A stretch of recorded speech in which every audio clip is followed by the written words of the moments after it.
नाज़रीन ख़बर शामिल कंदा हलूं बटोर मां समूरी सिंध जी मीरपुर बटोर मां बस सिंध सकाफ़त ॾियारे वॾे जोश ऐं जज़्बे सां मल्हाई। हर तरफ़ सिंधी टोपी अजरक जा रंग निकिरी पिया। कोरवा चौक खां मेन बस स्टॉप ताईं हज़ारनि जे तादाद माण्हुनि सिंधी टोपी ऐं अजरक कुलनि ते पाए रैली में शिरकत कई। मेन बस स्टॉप ताईं रैली हिकु वॾे जलसे रूप में इख़्तियार कई वई। रैली में सियासी समाजी माण्हुनि शागिर्दनि वॾे अंग में शिरकत कई। इन वाले वधीक ॾिसंदासीं बटोर मां बापूजान कुनर जी ही रिपोर्ट मां।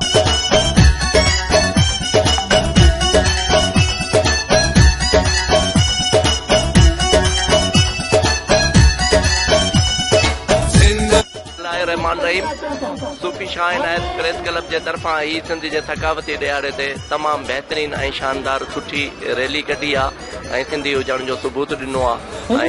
इंशाल्लाह इन्हनि जी जुदोजहद ऐं तरक़ी पंहिंजो रंग लाहींदी। असां दुआगू आहियूं त सदाईं सिंध आबाद शाद आबाद हुजे। महिरबानी।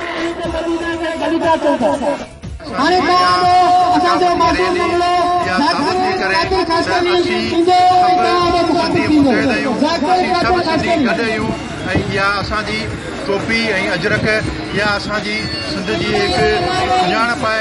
इंशाअल्लाह ताला असांजी धरती से असांजी सिंध से तमाम बड़ी मोहब्बत है, प्यार है।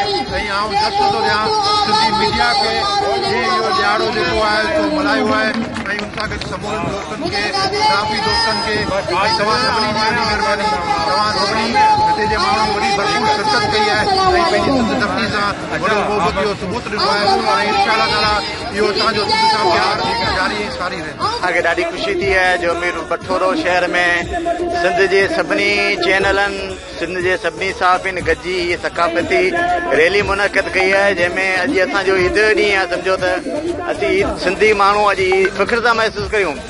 अॼु असांखे ख़ुशी आहे अॼु सभु दोस्त सभु क़ौमूं सभु ज़ातियूं सभु बिरादरियूं हिकिड़े ई झंडे हेठि अजरक जे झंडे हेठि गॾु थियूं आहिनि। इंशाअल्लाह जेको बि सिंधड़ा मेरी अखि खणंदो असां उनजे ख़िलाफ़ कुलो कुले में बिलाए उन सां वड़ंदासीं, उन सां छेड़ो कंदासीं। इन में जो किरदार है बेहतरीन प्रोग्राम है ऐं सिंधड़ा जेको मेरी अख खणी ॾिसंदो उन सां सभु सिंधी क़ौम सिंधिया बाशऊर नौजवान ऐं सिंधिया सावी सभु गॾु आहियूं ऐं सियासी समाजी पार्टियूं सभु सिंध सां गॾु।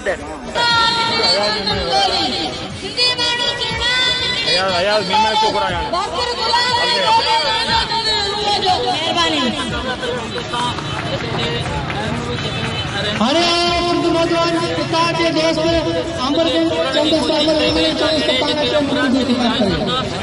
समूरा